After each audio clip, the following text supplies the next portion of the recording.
Cruise ships are great for getting some fresh air, strolling the open decks, and seeing wide open ocean views. But sometimes this open layout becomes a problem because people fall overboard. So what happens when people fall off a cruise ship?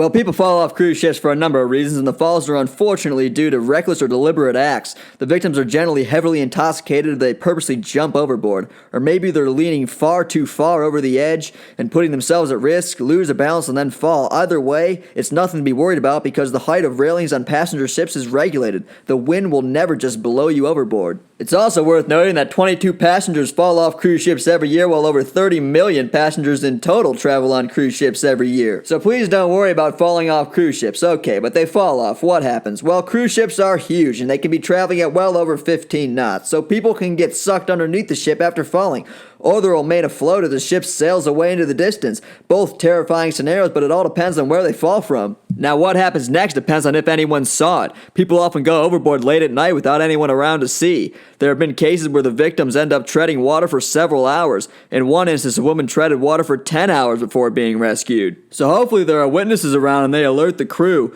in which case the officers will begin to carry out the man overboard protocol. Soon afterwards, you will probably hear a Morse code term over the ship's intercom, something like Mr. Mob or Oscar.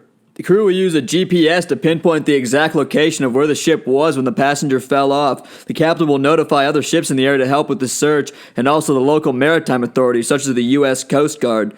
Next, the ship will need to slow down, come to a stop, and turn around, which at hundreds of thousands of tons can take several minutes. And finally, the ship will launch lifeboats with spotlights to continue searching for the missing passenger. If and when that happens, everyone will get back on board and the ship will continue on its way. Otherwise, the Coast Guard will stay behind, search the area for another couple of days, and hope for the best. But there are some developing technologies that cruise lines may begin implementing on their ships in the coming years. New overboard detection systems are equipped with cameras that can detect when someone goes overboard. However, they're not perfect because, for example, birds can set off false alarms. A lot of these systems are pending Coast Guard review and they're just not ready for industry yet. So hopefully these systems will be ready sooner rather than later. But that's what happens when people fall off cruise ships. Please show your support by liking and subscribing, and thanks for watching.